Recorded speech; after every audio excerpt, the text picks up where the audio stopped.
Y vamos a dar inicio, voy a empezar ya a compartir mi pantalla para que tengamos las diapositivas.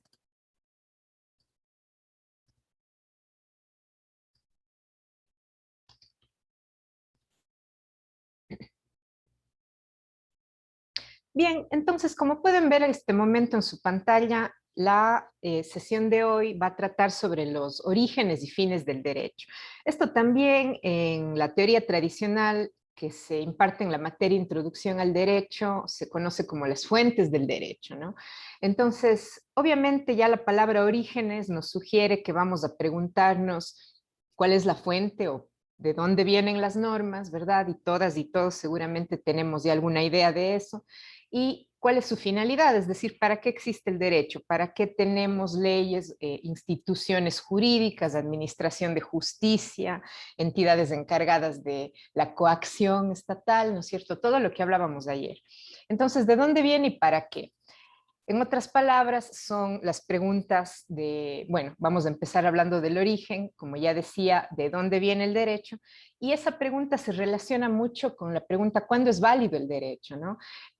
La cual a su vez está relacionada con la idea de los fines del derecho. Por ejemplo, ¿es válido solamente el derecho al que le podríamos llamar justo? ¿O es simplemente una cuestión de formalidad, de haber pasado por todos los pasos que están establecidos en la Constitución para que una norma llegue a ser considerada jurídica, válida y vigente, ¿no? Entonces, esas son preguntas que vamos a estar cubriendo en la sesión de hoy. Y tenemos que empezar hablando de cuáles han sido las teorías tradicionales que se han dirigido a responder a estas preguntas. Vamos a hablar primero de las dos grandes teorías sobre el origen y los fines del derecho, que son las más antiguas, digamos, y después vamos a hablar un poco ya de teorías más interdisciplinarias, más modernas, que son las teorías sociológicas. Tal como en la sesión de ayer hicimos una diferenciación entre las corrientes doctrinales tradicionales y las perspectivas sociológicas, hoy vamos a hacer lo mismo un poco, ¿no?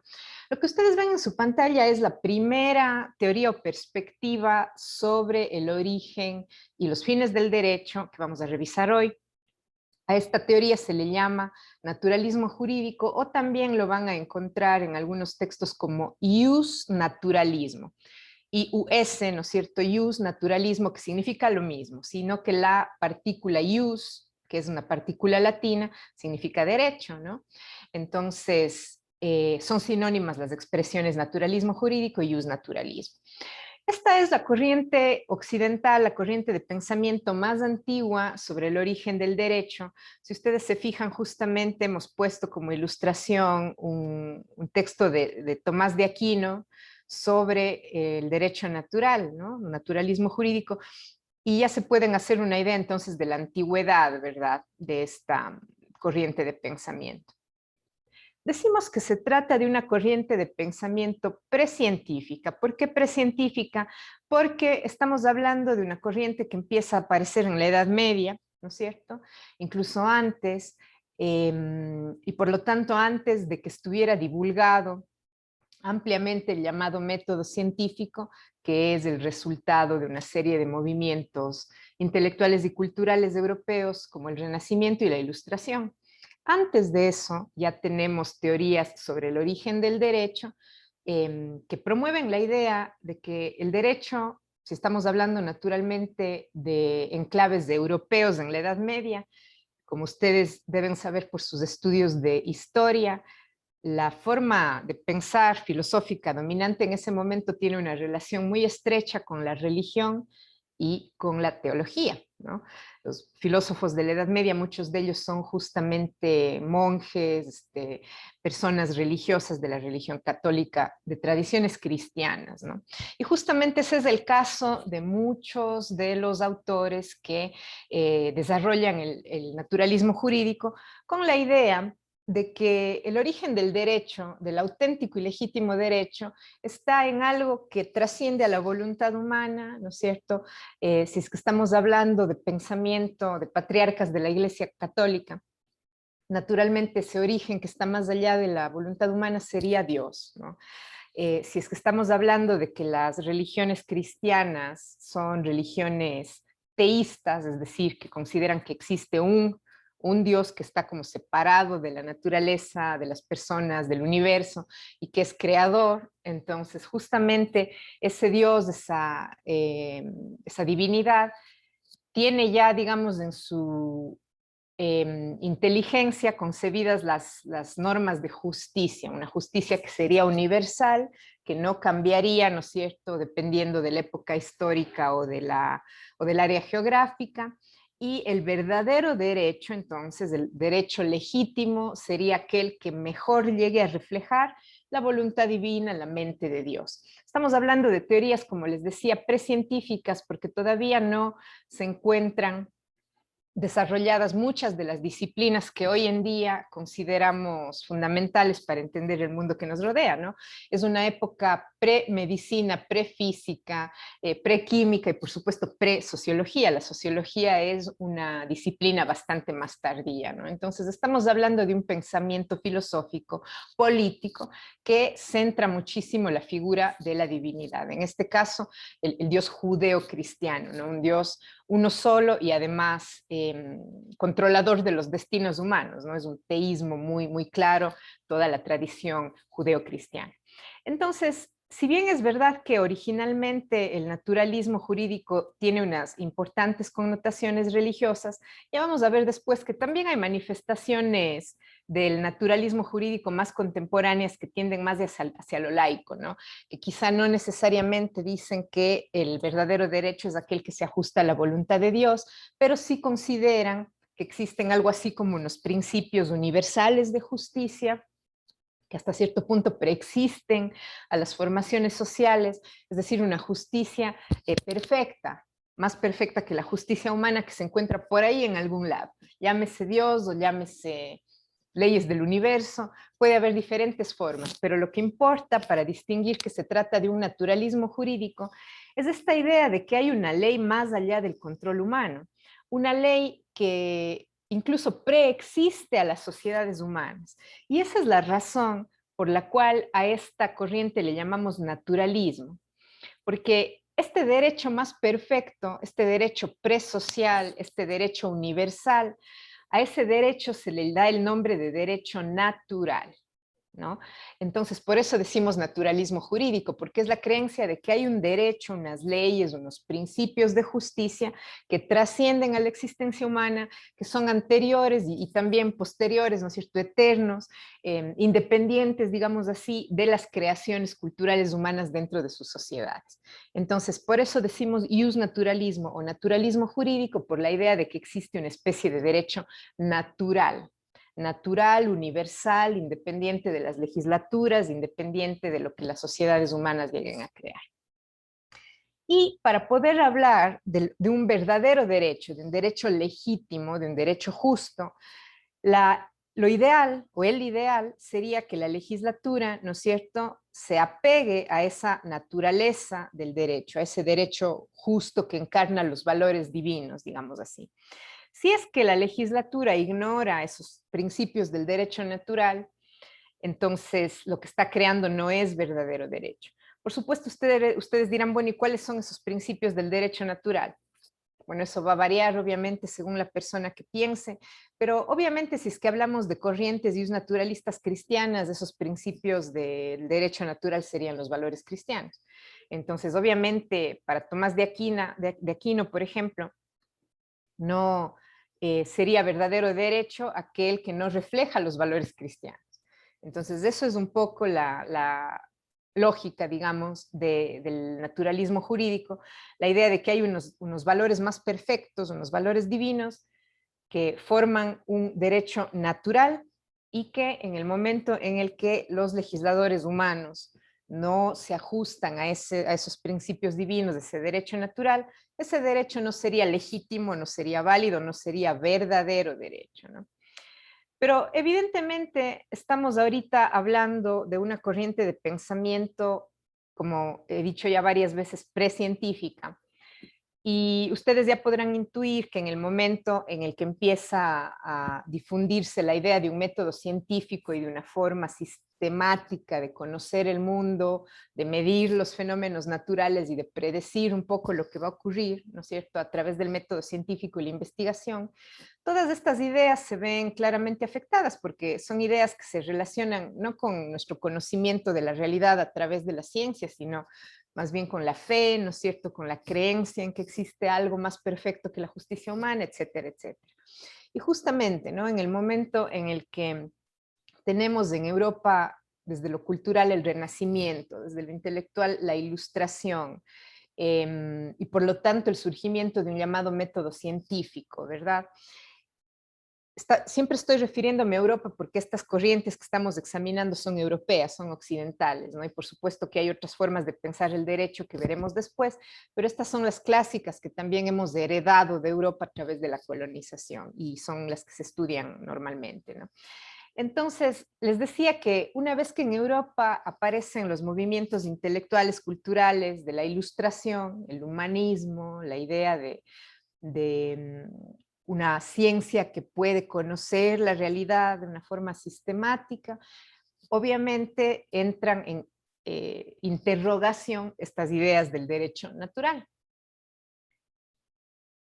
Y tenemos que esta idea, ¿no es cierto? Lo que ustedes ven ahorita en la pantalla es una expresión en latín, lex injusta non est lex, que significa el derecho injusto no es derecho o la ley injusta no es derecho.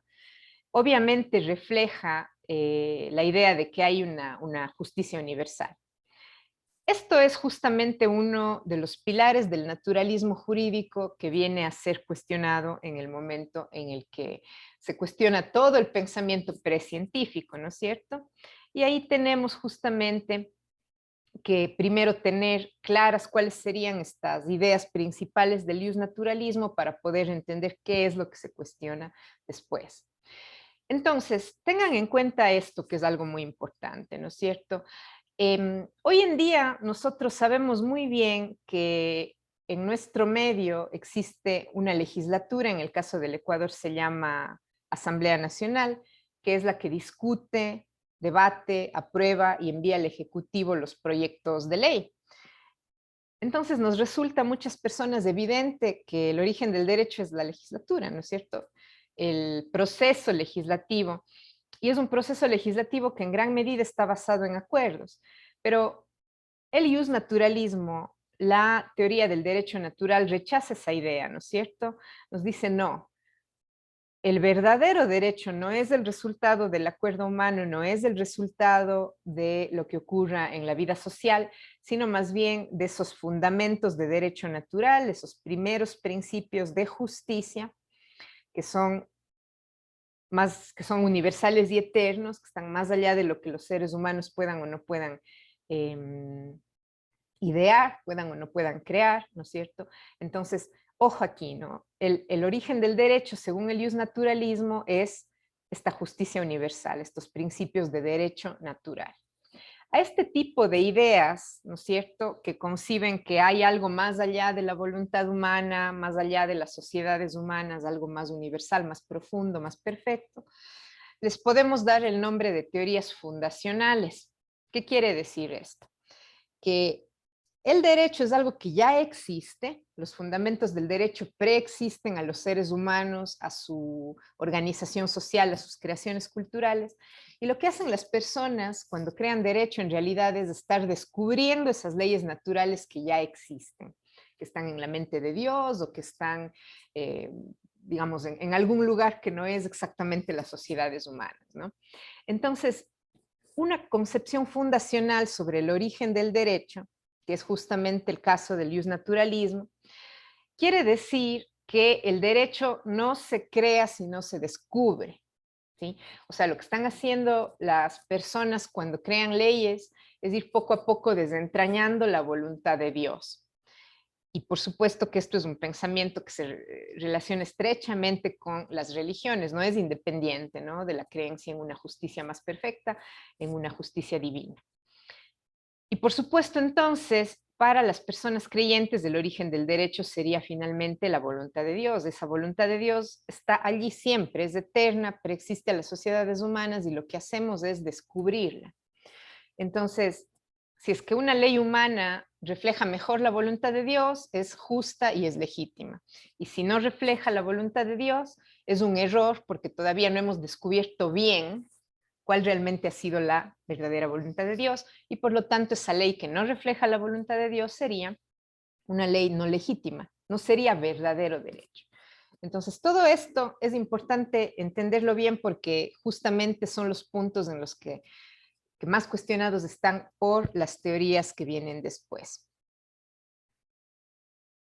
Y volviendo nuevamente a insistir en que tenemos después, ¿no es cierto?, de la Edad Media, un cambio drástico en los movimientos culturales e intelectuales en Europa, y entran en cuestionamiento muchas de estas explicaciones del mundo y de la realidad a través de las doctrinas religiosas, aparece lo que ahora vamos a llamar positivismo jurídico. Así también al positivismo jurídico se le llama ius positivismo, son expresiones sinónimas, pero primero tenemos que pensar un poquito en qué significa esto de positivismo, ¿no? Y seguramente para las personas que han estudiado filosofía a nivel secundario, tienen ya una idea de que positivista, se le llama positivista a toda corriente de pensamiento que considera que el conocimiento válido solamente es el conocimiento comprobable, el conocimiento tangible, medible, lo que se puede, digamos, probar y comprobar a través del método científico. Entonces, si es que decimos que es pensamiento positivista, lo que estamos queriendo decir es que hay una importante interpelación de la idea de que hay algo preexistente a la vida humana y a las sociedades humanas, y el conocimiento no sería entonces aquel que refleja la mente de Dios, sino que el conocimiento sería aquel que se produce a través del método científico. Esa es la idea de positivismo. Lo positivo es lo tangible, lo que se puede percibir, medir, ¿no es cierto?, y comprobar su existencia a través de un método científico. Entonces, en derecho, ¿qué es lo que podemos ver, medir, percibir, saber que está ahí? Las leyes, ¿no? Las leyes creadas por la legislatura, o bueno, dependiendo del régimen de cada estado, creadas por el órgano facultado según las leyes de ese estado para crear legislación. Y por lo tanto, para el positivismo jurídico, que ya es una forma de pensamiento posterior al surgimiento del método científico, no podemos hablar de voluntad de Dios, de cosas que no podemos ver ni tocar, ¿no es cierto?, sino más bien tenemos que fijarnos en lo que sí podemos ver y tocar, y que en el caso del derecho, pues eso que se puede comprobar su existencia es la ley, la legislación. Por lo tanto, el origen del derecho no sería la voluntad de Dios o los principios de la justicia universal, sino las leyes creadas por personas humanas, por personas de carne y hueso. Y por lo tanto, el origen del derecho no es la voluntad de Dios, sino la voluntad del legislador, la voluntad de las personas que forman parte de la legislatura y que obviamente dependiendo del régimen puede ser que sean democráticamente electas, y que por lo tanto su trabajo represente el acuerdo de voluntades de la sociedad más amplia. Entonces, si pensamos en las democracias electorales, ¿no es cierto? Votamos, en el caso del Ecuador es un voto directo por las personas que van a ser legisladoras. Esas personas son representantes de ese acuerdo social del pueblo ecuatoriano y producen el derecho sobre la base de esa elección democrática. Entonces, estamos hablando todo el tiempo ya de teoría de origen del derecho que se centra sobre todo en los seres humanos, ¿no es cierto? ¿Quiénes crean el derecho? Las personas. Entonces, como ustedes ven, el positivismo jurídico claramente abandona o interroga, porque no es que ha dejado de haber pensadores y naturalistas, interroga muy críticamente esta idea de un derecho natural, de un derecho que preexiste a las sociedades humanas. Si es que decimos que el derecho es el creado a través de la legislatura, estamos hablando de que el derecho empieza a existir cuando las personas lo ponen en vigencia. No es que hay un derecho preexistente que vamos descubriendo y que a través de la justicia humana vamos tratando de conocer la mente de Dios, nada de eso, ¿no es cierto? Estamos hablando ya en términos muy terrenales, si ustedes quieren. Entonces, el legislador sería el creador del derecho, el origen del derecho es la voluntad de la legislatura a su vez representa al pueblo soberano cuando hablamos de las elecciones, ¿no es cierto?, a través de las elecciones, y los jueces, que son quienes administran justicia, vienen a ser la boca de la ley, es decir, los jueces expresan a través de sus decisiones esa voluntad del legislador, de la legislatura. Por lo tanto, para comprobar qué es verdadero derecho, no tenemos que pensar si es que refleja o no la voluntad de Dios o si refleja o no unos valores universales, sino más bien se necesita hacer pruebas formales sobre su origen. Ayer decíamos que las formalidades son todos esos rituales o pasos administrativos, todos esos trámites que permiten que entre en vigencia una norma, por ejemplo, ¿no? Entonces, claro, para el positivismo jurídico, si ya no estamos pensando mucho en la idea de justicia universal o de derecho natural, no es ese el punto de comparación para saber si es que es válida o no una norma o si es que es verdadero derecho o no.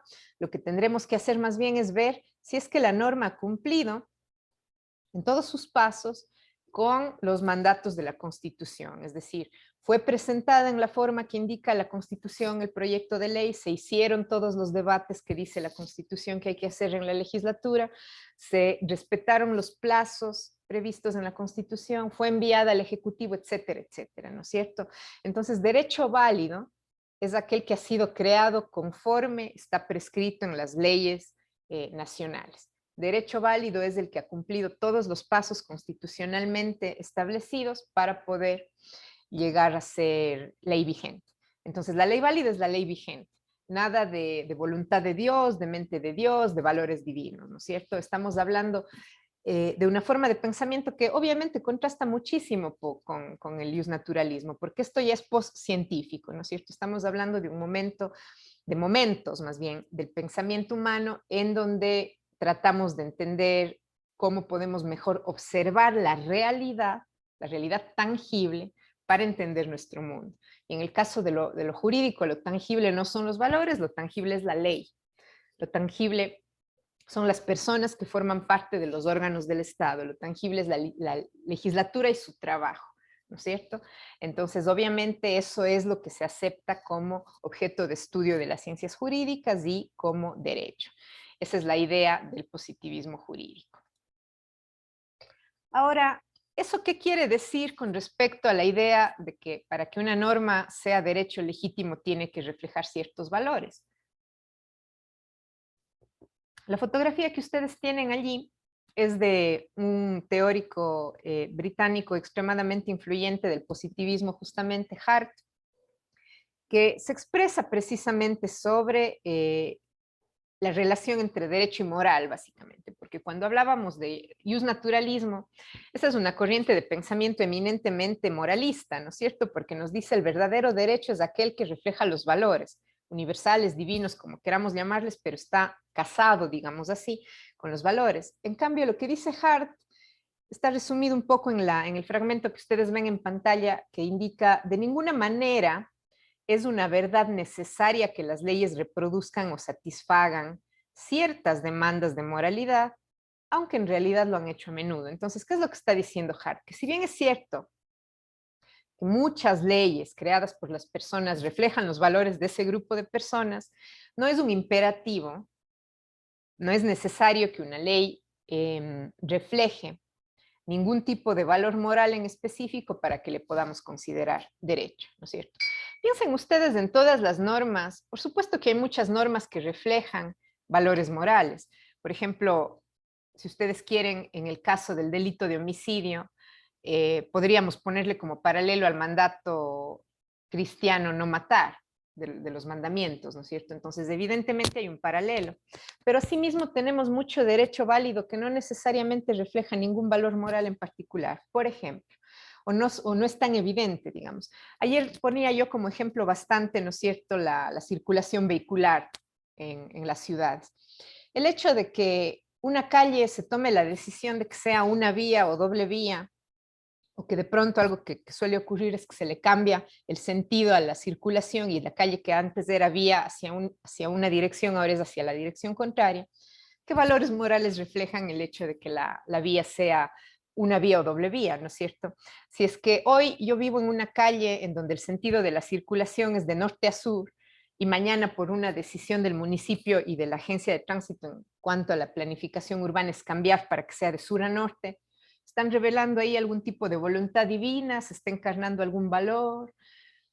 ¿Realmente hay algo de moralidad en tomar una decisión sobre la dirección hacia la cual debe dirigirse la circulación vehicular? Probablemente no. ¿Y quiere decir eso que eso sea derecho inválido? Según los positivistas, no. Según los positivistas, ese sería precisamente un ejemplo de norma que es perfectamente válida y que no tiene una carga moral importante, ¿cierto? Porque ahí más bien, en lo que es circulación de vehículos en las ciudades, los criterios que priman son los criterios prácticos, los criterios pragmáticos. ¿Cómo podemos asegurar menos caos, básicamente? ¿Cómo podemos agilizar el tráfico para que no hayan estancamientos, para que no hayan atolladeros, ¿verdad? ¿Cómo podemos garantizar la seguridad de los peatones, de los conductores, de los ciclistas? Entonces, no hay realmente allí un juicio moral importante, ¿no es cierto? Y asimismo tenemos muchísimas normas jurídicas que son válidas y que más bien encarnan criterios prácticos de cómo podemos organizar nuestra vida en común más que un valor que le podamos relacionar con la religión o con la idea de que existe una justicia universal, ¿sí? Entonces, eso es lo que está queriendo decir aquí Hart, que no, una ley para ser válida no tiene que reproducir un valor moral, no tiene que responder a una demanda moral. Sí existe derecho que lo hace, ¿no es cierto? Es muy frecuente que cada sociedad cree sus normas sobre la base de sus valores, pero no es un requisito indispensable para que el derecho sea válido. Eso es lo que quiere decir aquí esta frase de Hart. Entonces, vamos a ir recapitulando un poco los puntos principales. El positivismo, como forma de pensamiento más amplia, que obviamente hay una versión jurídica del positivismo, pero hablando del positivismo en términos filosóficos, es una forma de conocer la realidad que está muy basada en el empirismo. ¿Qué quiere decir empirismo? Empírico es aquello que se basa sobre la experiencia real con la realidad tangible, ¿sí? Entonces, por ejemplo, en el momento en el que nosotras pensamos que para poder saber cuál es la vacuna más efectiva, me invento ahorita que estamos en este proceso de pandemia, tenemos que hacer ensayos clínicos, probar, ¿no es cierto?, la vacuna real y tangible en personas de carne y hueso. Eso es empirismo. Quiere decir que consideramos que el mejor conocimiento es aquel que está fundamentado en la experiencia, en la experimentación, ¿no? Eso es un empirismo. Y los positivismos son formas de empirismo. O sea, aquí la forma de conocer la verdad no es estudiar la mente de Dios, sino hacer experimentos, ver qué es lo que funciona en la realidad. Entonces, el conocimiento humano válido siempre va a estar limitado a lo que puede ser observado y medido. Si es que la voluntad de Dios no se puede ver ni medir, si es que Dios no se puede ver ni medir, entonces no forma parte de lo que sería el conocimiento validable, ¿sí? Puede ser una cuestión de fe, de creencias, pero en un marco positivista y empirista de pensamiento no le podemos llamar a eso conocimiento científico, porque no se puede ver ni tocar, ¿sí? Entonces, desde ese punto de vista, insisto, la versión jurídica del positivismo obviamente se va a centrar en el derecho que se puede observar, en el derecho que existe, que es tangible, ¿no es cierto? Incluso es literalmente tangible cuando hablamos, por ejemplo, de un código, y el Código Civil es un libro que se puede ver y tocar, ¿cierto? Por supuesto que ahora tenemos todo mucho más digitalizado, pero ustedes entienden que a lo que me refiero es a la posibilidad de comprobar la existencia de algo. Aquello cuya existencia no se puede comprobar no es objeto de conocimiento, ¿no? Por lo tanto, esto quiere decir que el positivismo excluye del ámbito de lo que consideramos conocimiento válido a las cuestiones metafísicas. O sea, metafísico quiere decir más allá de lo físico, cuestiones que no se pueden ver, que no se pueden aprender a través de nuestros sentidos, no son objeto de estudio. Por lo tanto, la ciencia jurídica, según el positivismo, no tiene que ocuparse de desentrañar los valores divinos, de comprobar si es que una norma encarna o no encarna la voluntad de Dios, sino más bien tiene que dedicarse a observar, ¿no es cierto?, los procedimientos reales, los procedimientos formales, legislativos, legales, por los cuales se llega a producir el derecho. Todo lo que sea inobservable queda excluido del estudio de la disciplina. Entonces, lo que quieren buscar las corrientes positivistas en general, no solamente el positivismo jurídico, sino el positivismo científico en general, es proporcionarnos una descripción precisa, ¿no es cierto?, de la realidad, y en el caso del positivismo jurídico, del derecho. ¿Cómo podemos describir al derecho? Obviamente no lo vamos a describir en términos de valores religiosos, sino que el derecho tangible es el derecho creado por la legislatura y en ese sentido vamos a describir a ese derecho, ¿no?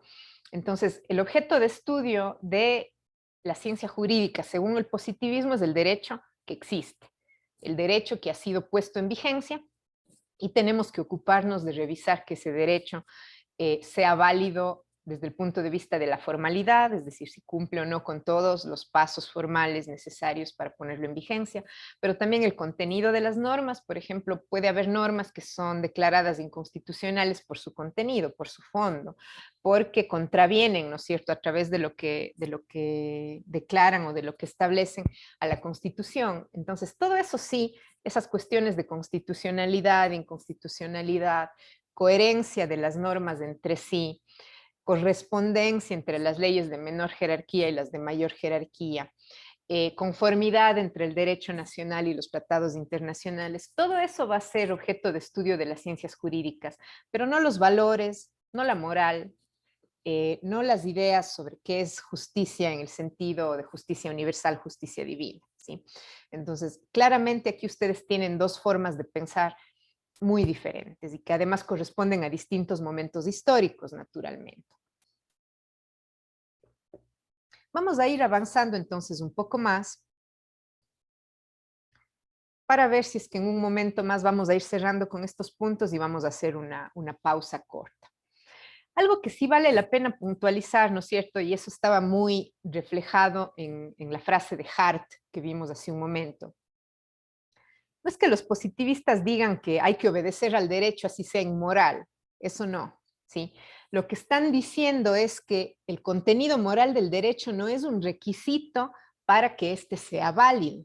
Lo que le da la validez al derecho es su conformidad con los procesos estatales establecidos en las leyes superiores, ¿no es cierto? En las leyes estatales, en las leyes, en la Constitución, básicamente, para que el derecho sea válido. Entonces, no es que primero Hart, en la frase que habíamos leído, ¿no es cierto? No nos dice que las normas nunca reflejen cuestiones morales, ¿no es cierto? No nos dice eso, nos dice sí, muchas veces más bien el derecho refleja valores morales propios de la sociedad en la que se crea. Lo que dicen los positivistas es que el contenido moral de la norma no determina su validez, ¿sí? Además, el origen del derecho no es realmente la justicia universal preexistente a la sociedad humana, sino más bien es del acuerdo de las personas humanas. La idea de los positivistas es que los seres humanos somos capaces de organizarnos, establecer comunidades y crear reglas para que esas comunidades puedan convivir ordenadamente. Entonces, el origen del derecho es la convención humana. Convención es sinónimo de acuerdo de voluntades. Si democráticamente elegimos legisladoras y legisladores, ellos representan la voluntad soberana del pueblo y crean derecho a nombre del pueblo, ¿no es cierto? Ese es el origen del derecho, estos acuerdos políticos a los que hemos llegado, ¿no? Y las personas que han formado este acuerdo son personas que se pueden tocar, son personas que tienen nombre y apellido. Si es que ustedes revisan cómo trabaja la Asamblea Nacional, pueden verificar que cada comisión legislativa tiene integrantes que tienen nombre y apellido, son personas de verdad, ¿no? Entonces, no estamos diciendo que sea bueno que la ley sea injusta, porque muchas veces se malinterpreta así al positivismo. Lo que estamos diciendo es que le disputamos al naturalismo esa idea de que el origen del derecho está más allá de la mente humana y más allá de la voluntad humana. Y más bien decimos, el origen del derecho es la voluntad humana, no es nada que esté más allá de lo que las personas de la vida real pueden hacer y pueden acordar, ¿no es cierto? Entonces, en otras palabras, y eso he puesto yo aquí un poco resaltándolo para evitar justamente que después haya confusiones, la idea positivista no es que los valores no tienen importancia. La tesis positivista tampoco es que los valores sean ajenos al derecho. De hecho, Hart, en la frase que vimos hace un momento, dice muy frecuentemente las leyes reflejan valores propios de la sociedad en la que se insertan. Lo que dicen los positivistas es que los valores morales, morales, religiosos, de cualquier índole, no determinan si existen leyes o sistemas legales válidos. Porque si no, hagamos obviamente la pregunta es extremadamente simplificada y un poco caricaturesca, pero si es que nos ponemos a preguntarnos si el sentido de circulación del tráfico en mi calle está o no de acuerdo con la voluntad de Dios, ¿a dónde vamos a llegar con eso, no es cierto? Y finalmente lo que nos interesa es que esa ley haya sido creada según la forma como está prevista por la propia ley, ¿no? La ley establece cuáles son los mecanismos para poner en vigencia el derecho y estos deben cumplirse. Entonces, las leyes que han sido creadas conforme los mandatos constitucionales existen y son válidas. Pueden o no reflejar valores morales.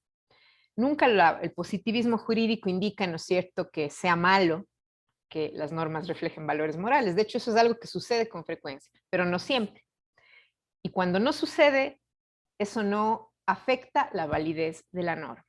Es lo que finalmente quiere decir. Entonces, estamos hablando de que lo que disputa el positivismo respecto al iusnaturalismo es la idea de cuál es el origen del derecho y cuándo el derecho es válido. Entonces, volviendo a recapitular.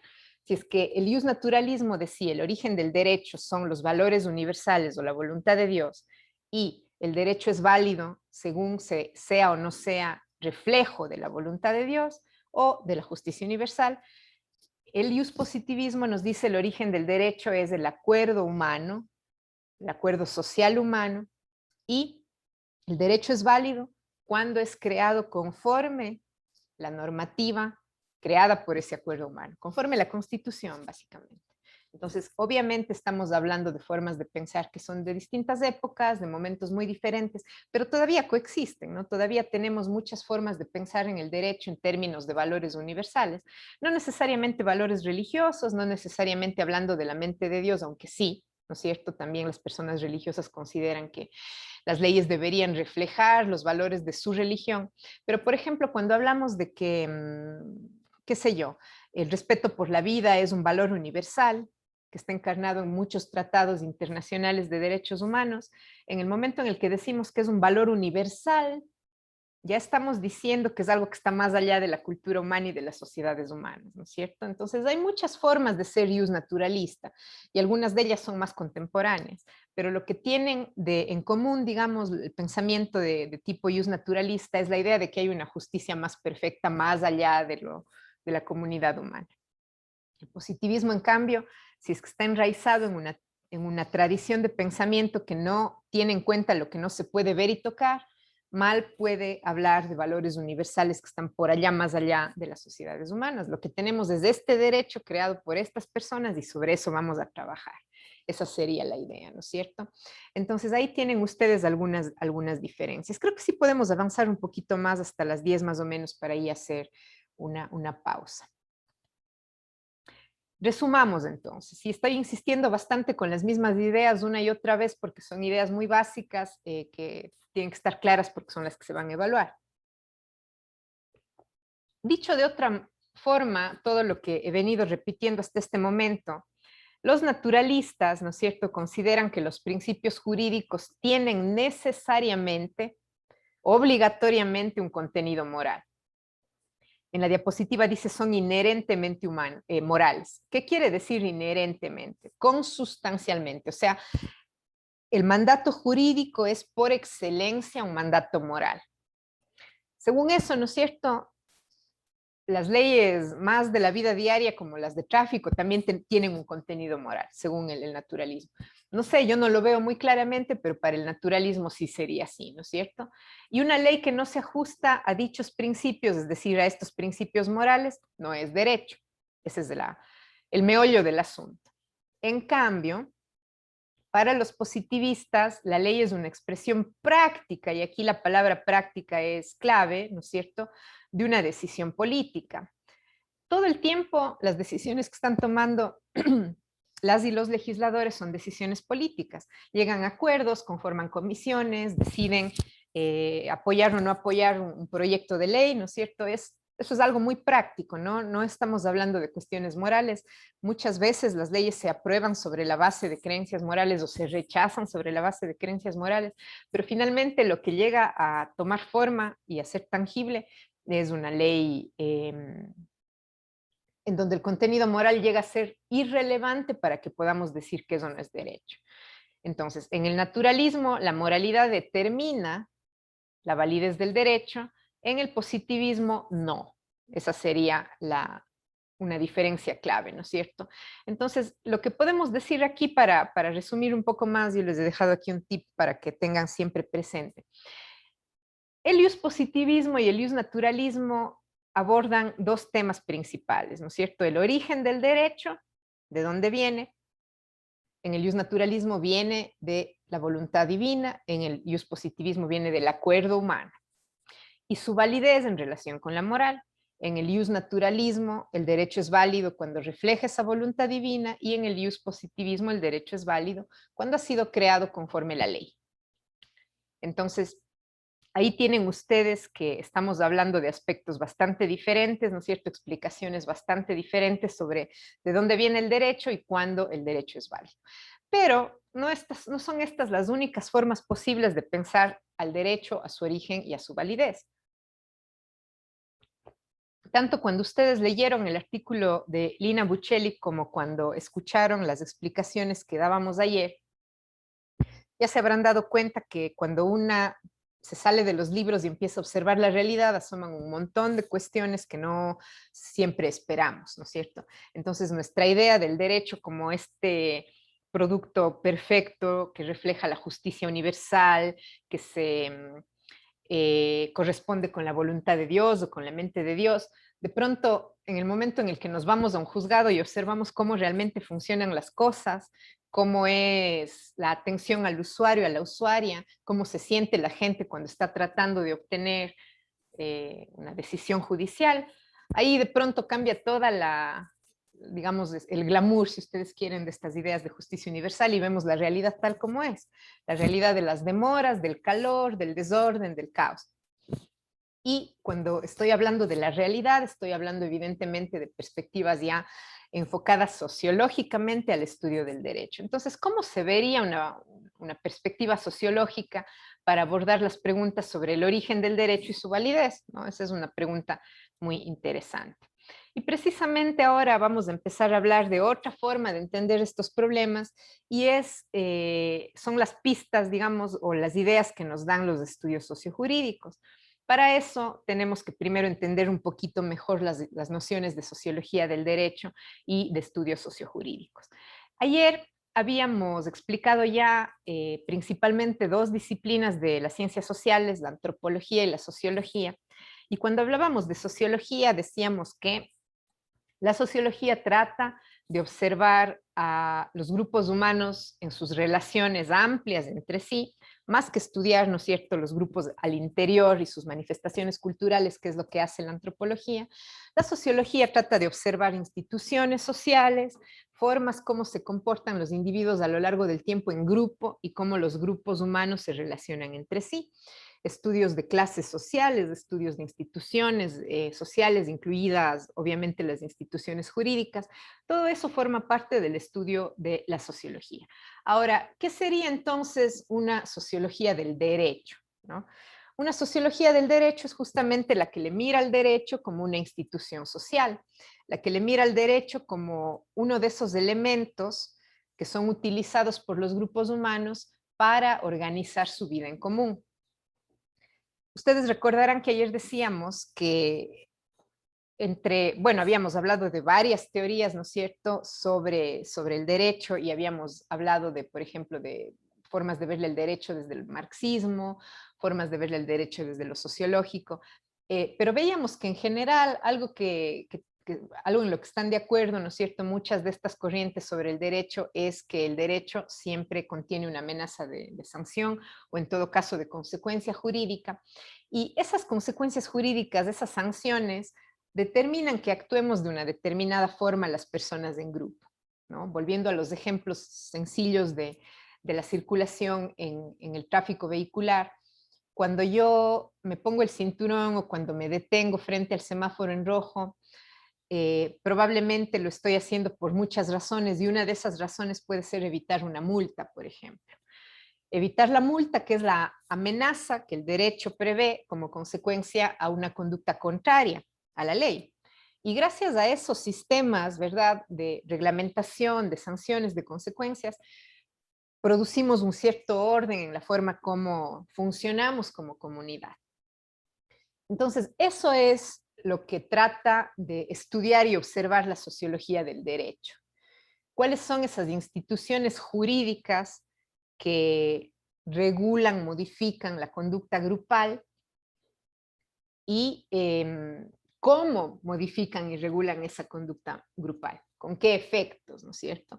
Entonces, por ejemplo, a la sociología del derecho le interesaría no tanto averiguar si es que es o no moral el hecho de que existe una ley que me diga que me detenga en el vehículo cuando asoma la luz en roja. La luz roja, esa no sería una pregunta sociológica. La pregunta sociológica sería, por ejemplo, ¿no es cierto?, ¿qué motiva a las personas a obedecer esa norma de detenerse cuando ven el semáforo en rojo? Entonces, un método allí para estudiar desde un punto de vista sociológico el comportamiento de la gente sería, por ejemplo, entrevistar a las personas y preguntarles, oiga, ¿usted cuál cree que es la principal motivación que tiene para detenerse frente al semáforo en rojo? No sería una pregunta de le parece o no le parece moral, y tampoco sería una pregunta de, a ver, revisemos si es que desde el punto de vista formal esta norma es o no es legítima. Es decir, la sociología del derecho no escudriña tanto en ver si es que una norma es o no es constitucional o ver si es que una norma ha sido o no ha sido aprobada por la legislatura de la forma debida, sino más bien en cuál es el efecto de una norma en el grupo, ¿sí? ¿Qué es lo que se ha conseguido a través de la creación de una norma? ¿La gente realmente está consciente de que existe siquiera? ¿Cuál es la experiencia de las personas con respecto al funcionamiento de una norma, etcétera? Entonces, estamos hablando ya de observación de nuestros comportamientos colectivos. Y los estudios sociojurídicos, a su vez, son una corriente, una disciplina, digamos, una tradición del estudio del derecho que, como ustedes ya se podrán dar cuenta por la palabra, combina varias disciplinas, ¿no? Dice socio, que obviamente se refiere a lo sociológico, jurídico, que se refiere al derecho. Entonces, es el estudio del derecho como tecnología social, el estudio del rol del derecho en las sociedades humanas. No solamente el estudio de los valores morales que son reflejados en el derecho, no solamente el estudio de la regla creada por la legislatura y el proceso que la regla ha sufrido, digamos, hasta llegar a ser válida, ¿no es cierto?, sino más bien la vida social del derecho, que hace efectivamente la ley en el momento en el que empieza a funcionar en la sociedad, o que no hace, porque obviamente no solo tenemos leyes que son cumplidas, sino también leyes que no son observadas o que son ignoradas o que nunca llegan a tener un efecto práctico. ¿Por qué no? ¿No? Entonces, esas son preguntas que nos hacemos desde los estudios sociojurídicos, esa justamente es mi especialidad, y lo que de alguna forma hacen los estudios sociojurídicos es trascender ese binario, esa dicotomía entre el naturalismo y el positivismo, ¿no? Es como si hubiera una pelea constante, una tensión entre el naturalismo y el positivismo por su contraposición respecto a la idea de valores y a la idea de validez del derecho. Los estudios sociojurídicos dicen, a ver, no me voy a preocupar de preguntarme si es que el derecho es o no es moral, ni si refleja o no la voluntad de Dios, lo que quiero ver es qué pasa en la vida real, qué es lo que ocurre en las sociedades. Entonces, el artículo que ustedes tuvieron que leer de Lina Buccelli es justamente un artículo dentro de la tradición sociojurídica. Allí ustedes no vieron preguntas sobre la moralidad de las normas, tampoco vieron preguntas sobre, ni siquiera sobre la constitucionalidad de las normas. No es un análisis formal de las reglas. Es más, me parece que en ese artículo no hay siquiera transcritas ningún tipo de normas. Es un estudio del derecho en acción, del derecho vivo, digamos así. Y ahí tienen importancia no solo las leyes, sino también los lugares, las personas, los ambientes, las relaciones e incluso los objetos, ¿sí? Entonces, los estudios sociojurídicos aterrizan ya en lo que ocurre en la vida real. Por eso es importante que recuerden ustedes lo que fue la sesión de ayer, en donde hicimos una diferenciación, ¿no es cierto?, entre conceptos sociológicos del derecho y los conceptos doctrinarios. Acuérdense que los conceptos doctrinarios habíamos revisado dos, ¿no es cierto?, la acepción de derecho como derecho positivo, perdón, como derecho objetivo y como derecho subjetivo.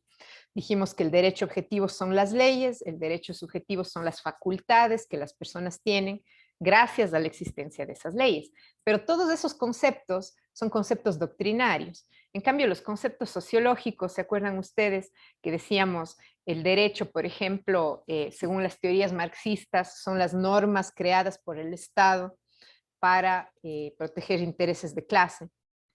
Veíamos, ¿no es cierto?, que Eldridge, por ejemplo, decía, derechos son las normas que se crean para proteger aquello que la sociedad considera prioritario, y así por el orden. Entonces, hay una diferencia entre la forma más tradicional de entender al derecho, enfatizando la regla, y una forma más sociológica de entender al derecho, enfatizando su rol en la vida colectiva. ¿Sí? Los efectos que produce el derecho en la vida colectiva y cómo las personas de carne y hueso nos relacionamos con las normas. Entonces, hemos hecho esta suerte de puente sobre qué serían los estudios sociojurídicos para poder ahora sí preguntarnos, bueno, desde un punto de vista sociológico, ¿qué se dice acerca de los orígenes y fines del derecho y de su validez, ¿no? Y de hecho, los estudios sociojurídicos, las teorías sociológicas del derecho, critican tanto al naturalismo cuanto al positivismo. Son críticas de ambas teorías, ¿no? Por razones que ya les va a resultar obvio cuando las revisemos. Principalmente, porque esto no es todo, pero principalmente desde la sociología del derecho, la crítica que se le dirige al positivismo es que si se fija en el derecho simplemente como un conjunto de reglas vigentes, acuérdense ustedes que el positivismo dice derecho es aquel que ha sido creado conforme la Constitución, pero se está fijando solo en la regla, ¿sí? No llega a preguntarse cómo funciona esa regla en la vida real. Entonces, lo que dice la tradición sociojurídica es que el positivismo pierde de vista ya la dimensión social del derecho. Yo he puesto entre paréntesis y con negrita la palabra relacional, que hace referencia a las relaciones entre seres humanos. Entonces, ¿cómo es que el derecho modifica nuestras relaciones entre personas? ¿Cómo es que la existencia de una ley que regule el matrimonio, por ejemplo, modifica o incluso impacta negativamente a las relaciones humanas y afectivas? ¿Cómo es que la existencia de una institución llamada filiación, es decir, el reconocimiento de la paternidad y de la maternidad de una persona, puede afectar a las posibilidades de vida que puede tener alguien, según sea o no sea una persona con una filiación establecida? Entonces, según la tradición sociojurídica, el positivismo es muy positivista. El positivismo es muy cerrado únicamente a tener en cuenta las reglas vigentes y no se hace preguntas sobre ya la vida social del derecho, cómo el derecho impacta las relaciones humanas en la vida real. Eso es importante, porque aunque el positivismo enfatiza lo que se puede ver y tocar, y eso que se puede ver y tocar es la norma vigente, no se va tan más allá como para hacerse preguntas sobre las dimensiones sociales o el rol del derecho en las interacciones humanas. Y obviamente el positivismo, como se fija tanto en las reglas vigentes, en las reglas creadas según un procedimiento constitucional estatal, otra cosa que muchas veces ya escapa al positivismo, sobre todo tradicional, es la posibilidad de encuadrar los órdenes jurídicos plurales. Ayer hablamos un poco de pluralismo jurídico, ¿no es cierto? Habíamos dicho que existen conceptos del derecho que son más amplios que los conceptos tradicionales y que nos dicen que derecho son los conjuntos de normas creados por una autoridad con facultad para hacerlo y para sancionar el incumplimiento de las normas, pero que esa autoridad no necesariamente es del Estado, ¿no? Para algunas concepciones más pluralistas del derecho. Y mencionábamos algunos ejemplos de estados nacionales y plurinacionales, de campos sociales en donde coexisten varias formas de sistemas jurídicos. Entonces, por ejemplo, en los países andinos, ¿verdad? Como Ecuador, Bolivia, son países que se reconocen como estados plurinacionales y que reconocen la validez de los derechos consuetudinarios, es decir, de los derechos basados en las costumbres ancestrales de determinadas comunidades que dentro de su circunscripción territorial pueden aplicar su normativa ancestral. Pusimos el ejemplo de los países nórdicos para hablar de la nacionalidad sami, ¿no es cierto?, que tiene un parlamento propio, que además es transnacional, porque la nacionalidad sami se encuentra en varios países, ¿no? Entonces, el positivismo, si es que seguimos entendiéndole al derecho exclusivamente como las reglas vigentes a través de un procedimiento formal estatal, el positivismo estaría siendo insuficiente para entender al pluralismo jurídico. Esa es una crítica importante que hacen los estudios sociojurídicos. Y por otro lado, la crítica de los estudios sociojurídicos al naturalismo, ¿no es cierto?, nos dice que aquí hay un problema obviamente de entender al derecho en la práctica, porque el naturalismo nos habla de justicia universal, de valores universales, de voluntad divina, pero no recoge la experiencia humana. ¿Qué es lo que las personas que están usando el derecho sienten y piensan? Más allá de que el derecho refleje o no refleje un valor moral que podamos considerar universal, ¿no es cierto? Y además, obviamente el naturalismo es proclive al esencialismo. ¿Qué quiere decir eso? Muchas doctrinas religiosas son esencialistas en el sentido de que prescriben unas formas de ser, una esencia humana que es la correcta, digamos así. Entonces, ustedes se habrán dado cuenta que algunas iglesias cristianas, no todas, por ejemplo, son muy defensoras de la familia tradicional heteronormativa, es decir, padre, madre, hijos, y siempre, ¿no es cierto?, esa unión irrompible que sería el matrimonio bendecido por Dios, ¿no? ¿Qué problemas puede causar que el derecho refleje exactamente eso? Entonces, ustedes ya habrán visto lo que ha pasado en nuestro propio país, ¿cierto? En algún momento dado se reconocía como matrimonio únicamente aquel que se celebra entre un varón y una mujer, y eso sí refleja unas ideas bastante esencialistas de lo que es normal, ¿cierto? Es esencialista, es decir, es así, no puede ser de otra manera. La esencia humana es de heterosexualidad y no puede ser de otra manera. Pero las cosas han cambiado y a través de una decisión de la Corte Constitucional precisamente, hoy en nuestro país, como en muchos otros países del mundo, se reconocen las uniones matrimoniales entre personas del mismo sexo.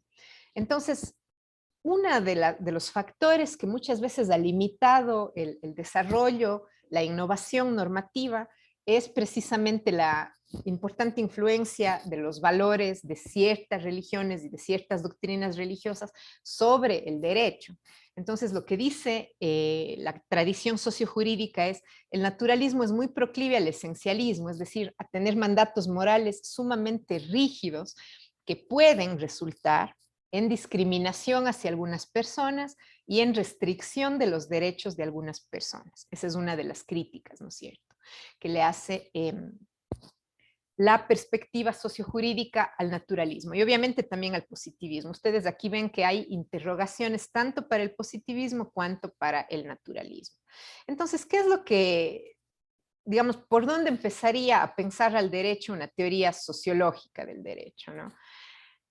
Las teorías enraizadas en las tradiciones sociológicas acerca del derecho no piensan que el derecho tiene un solo origen, ¿sí? O sea, no es que el derecho tiene su origen en la voluntad divina, ni tampoco solamente en la voluntad del legislador. No es ni lo uno ni lo otro, sino todo al mismo tiempo, ¿no es cierto? El derecho se crea continuamente y no lo crean solamente las personas en la legislatura, sino lo creamos muchas veces desde la ciudadanía a través de los procesos sociales que realizamos. ¿Por qué, por ejemplo, en este momento tenemos un código del trabajo que limita la jornada laboral a 8 horas, que manda que los empleadores paguen horas extra cuando se hace trabajar a los trabajadores más tiempo? Porque en su momento en la historia han existido levantamientos de trabajadores y trabajadoras reclamando sus derechos, y allí también está el origen del derecho, ¿no es cierto? Entonces, no solamente es la voluntad del legislador, son también hechos sociales que determinan cambios en la legislatura, Ahora mismo, muy recientemente, ¿verdad? Tuvimos a través de la Corte Constitucional, por ejemplo, la despenalización del aborto en casos de violación. Y allí tienen ustedes como antecedente directo la decisión de la Corte Constitucional, pero no es solo eso.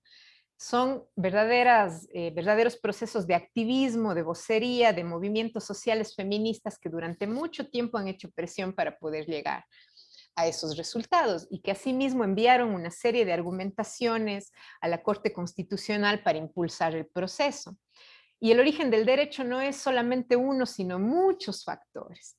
Y se está creando y cambiando continuamente el derecho. Porque además, si le vemos al derecho no solo como la ley escrita, sino como lo que las personas hacemos finalmente en la vida real, eso cambia todo el tiempo.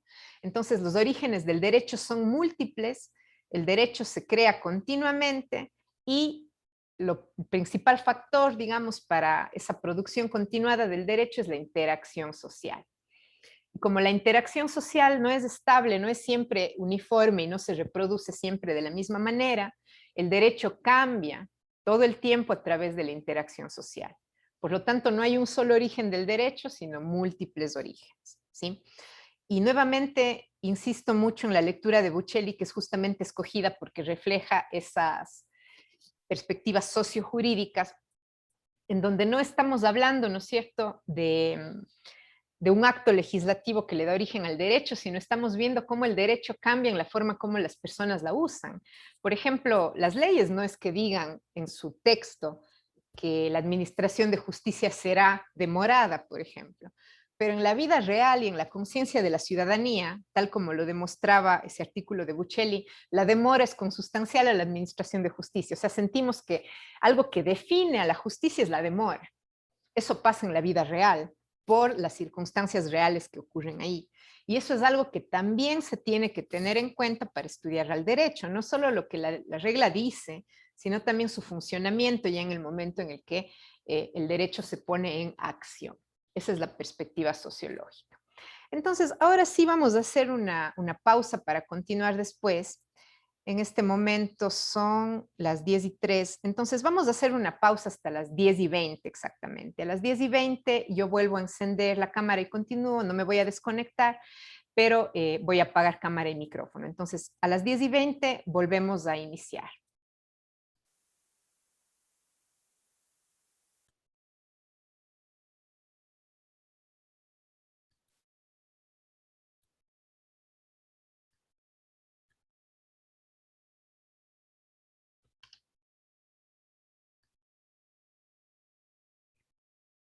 Bien, entonces, recordando un poco lo que habíamos estado revisando antes del descanso, habíamos hablado de las explicaciones de las teorías tradicionales para explicar los orígenes y la validez del derecho y habíamos hablado de que estos son enfoques digamos, más antiguos, más de las doctrinas tradicionales. Por un lado, el naturalismo, que nos explica el origen del derecho en términos de valores morales universales y su validez según la conformidad o no del derecho con esos valores morales universales. El positivismo, en cambio, es básicamente un contradictor de esas posturas, ¿no es cierto? Y el origen del derecho está en el acuerdo legislativo y la validez del derecho se verifica observando si es que la ley ha sido puesta en vigencia cumpliendo con los procedimientos constitucionales establecidos.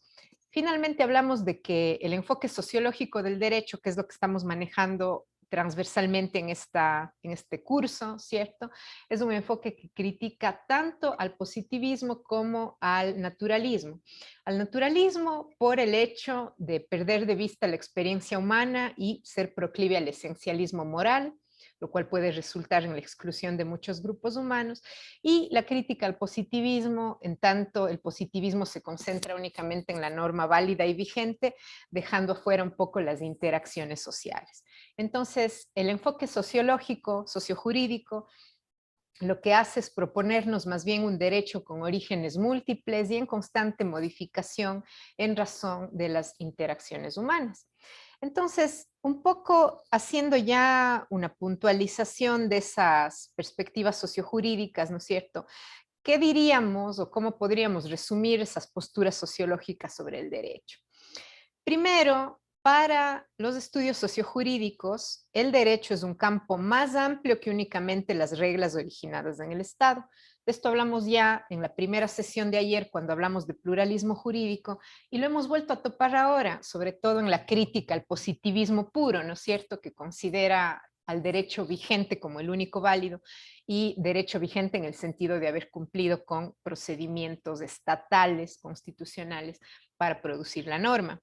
En cambio, la observación de la vida real, ¿no es cierto?, la observación de las sociedades humanas, hace que el enfoque sociojurídico identifique que muchas veces pueden coexistir junto al derecho estatal otras formas de organización de sistemas jurídicos que también son jurídicos, ¿no? Entonces, no es solamente el derecho del Estado, sino también otras formas de sistemas legales que pueden tener su origen más en comunidades y en prácticas ancestrales. Entonces, recuerden aquí el concepto de pluralismo jurídico que revisamos previamente. ¿Qué más es central en el estudio sociológico del derecho? Que se reconoce, y no solo que se reconoce, sino que se explora, se investiga las brechas que existen entre la ley vigente o ley positiva, ¿no es cierto?, y el comportamiento ya de la gente en sus interacciones. Entonces, no se trata únicamente de estudiar a la regla tal como ha sido puesta en vigencia, sino también de preguntarnos cómo esa regla funciona en la vida de las personas. Eso hemos insistido todo el tiempo, ¿no? Pero no solamente se trata de que existe una brecha entre el derecho en los libros y el derecho en acción, sino que el derecho cuando se pone en acción puede no siempre resolver problemas, puede también crear problemas, el derecho puede empoderar a unas personas más que a otras, y ya voy a explicar qué quiero decir con eso. Es decir, el derecho puede resultarle más beneficioso a unas personas que a otras, dependiendo de múltiples situaciones. Por ejemplo, piensen ustedes qué es lo que se necesita ya en la vida real para poder impulsar un litigio, un juicio, un proceso judicial. Pues no solamente se necesita tener la norma, ¿no es cierto? Se necesitan también una serie de recursos materiales, como por ejemplo recursos económicos para poder pagar a asesoría jurídica, a un abogado, una abogada. Se necesita transporte para poder ir al juzgado, para poder acudir a las audiencias, para poder dejar documentos, ¿no es cierto? Se necesita incluso conocimiento de cómo funcionan estas instituciones, del edificio, de en dónde están los funcionarios judiciales versus los jueces. Es decir, en el momento en el que tenemos, por ejemplo, una persona con menos recursos económicos, es bastante probable que esa persona tenga menos posibilidades de acceso a la justicia que la que tiene más recursos económicos, ¿no es cierto? Asimismo, nosotros tenemos leyes que reconocen ciertos aspectos de la vida humana, pero no reconocen otros aspectos de la vida humana. Pongamos el ejemplo del derecho laboral. El derecho laboral, que es el que regula las relaciones de trabajo, ¿no es cierto?, el empleo asalariado, reconoce, y ciertamente es un derecho que es protector de los derechos de la clase trabajadora, pero solamente reconoce como trabajo a ser protegido el trabajo que se realiza básicamente fuera del hogar. Se considera remunerable o merecedor de remuneración el trabajo que hacemos para instituciones que por lo general están fuera del hogar. Pero la vida humana se sostiene gracias al trabajo que en gran parte se realiza dentro del hogar y que suele ser realizado mayoritariamente por mujeres. Estoy hablando del trabajo de cuidar a otras personas, por ejemplo, crianza de la niñez, cuidado de personas enfermas, de personas de la tercera edad, etcétera. Trabajos domésticos como el de preparar alimentos, mantener la casa en orden, hacer la limpieza. Y si bien eso es trabajo, porque estamos hablando de actividad humana que genera un valor, ¿no es cierto? El Código del Trabajo no lo reconoce como tal. Por lo general, las personas que hacen trabajo solo en el hogar no reciben remuneración y no están afiliadas a la seguridad social. Entonces, ahí el derecho está empoderando a unas personas que son las que trabajan afuera del hogar, pero invisibilizando, no reconociendo la actividad que hacen las personas que están dentro del hogar únicamente. Tan esencial es el trabajo que se hace dentro del hogar que ese es el trabajo que sostiene al trabajo que se hace afuera del hogar. ¿Qué quiero decir con eso? Si es que alguien no prepara los alimentos para que se mantengan con vida las personas que luego salen a trabajar, esas personas no podrían luego salir a trabajar, ¿verdad? Asimismo con lo que es la planificación de la economía del hogar, etcétera. Entonces, el derecho no siempre reconoce los aspectos de la vida humana que generan valor y que son importantes para el sostenimiento incluso de la especie, como en el ejemplo que les acabo de poner. Ese tipo de problemas y contradicciones son precisamente los que son identificados por el enfoque sociológico del derecho. Entonces, una misma norma, ¿no es cierto? Esa misma norma de derecho laboral que protege a unas personas puede resultar perjudicial a otras, porque en el momento en el que reconocemos como trabajo digno de ser protegido por el derecho únicamente al que se hace fuera del hogar o únicamente el que se hace para extraños, digamos así, estamos invisibilizando otra área de la vida humana a pesar de ser esencial. Ese es un ejemplo, ¿no? Es un ejemplo que les estoy poniendo para ilustrar que el propio derecho puede, sí, proteger a unos, pero también desproteger o invisibilizar a otros. Y eso es algo que no lo podemos detectar solo leyendo la norma. Es algo que se vuelve evidente en el momento en el que observamos ya las interacciones humanas, la vida real de la gente. Por lo tanto, para el enfoque sociológico del derecho, es importante saber cómo las personas viven y sienten al derecho. A esto se le suele llamar en algunas tradiciones conciencia jurídica, que es lo que las personas piensan del derecho, cómo lo entienden, cómo lo sienten, si sienten que en general les beneficia o les perjudica, que suele ser muy frecuente, ¿no es cierto? Y ese sentir de las personas que hacen uso del derecho es también importante. Ni el naturalismo ni el positivismo se fijan en estas cosas, si ustedes se ponen a pensar. Entonces, en suma, lo que podríamos decir para resumir acerca de un enfoque sociológico del derecho es que estudia al derecho vivo, no solo en los libros o no solamente en términos de principios morales abstractos, sino ya en su funcionamiento material. ¿Qué es lo que el derecho hace y no hace en la vida de las personas? Entonces ahí ustedes tienen una suerte de resumen de lo que sería una perspectiva sociojurídica.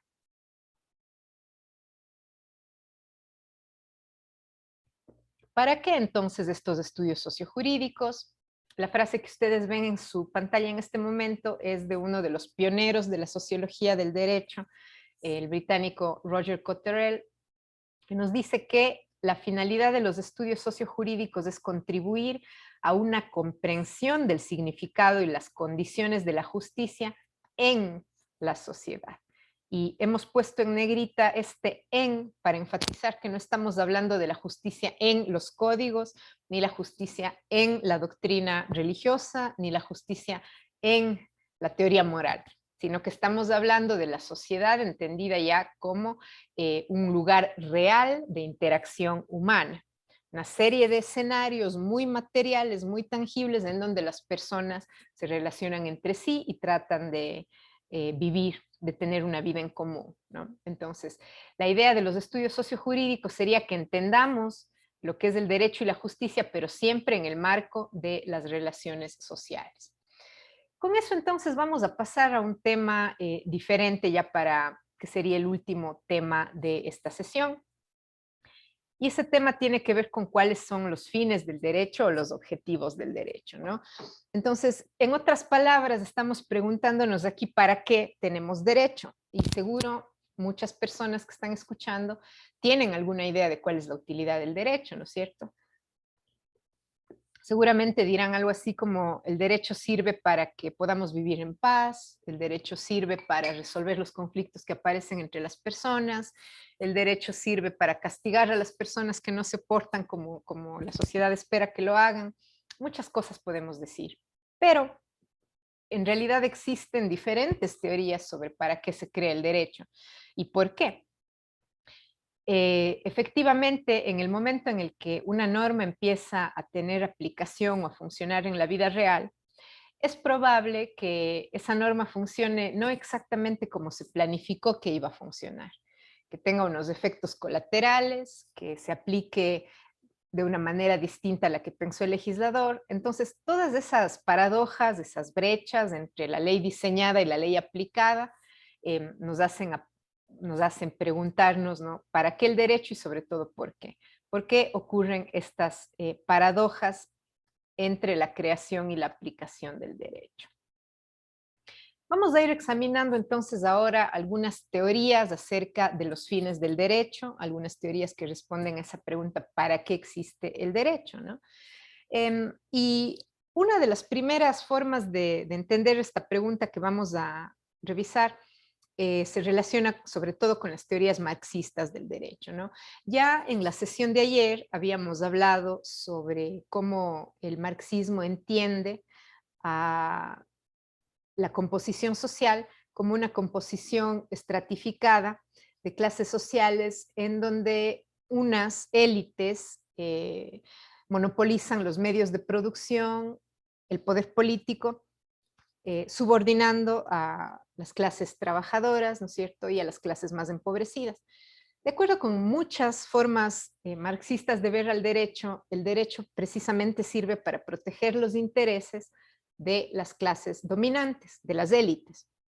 Entonces, por ejemplo, si es que a las élites les interesa que quede protegida su propiedad privada, la propiedad de la tierra, por ejemplo, el derecho, y eso es así, en realidad en nuestro medio, ¿no es cierto? El derecho civil es un derecho que gira muchísimo en torno a la protección de la propiedad privada, ¿verdad?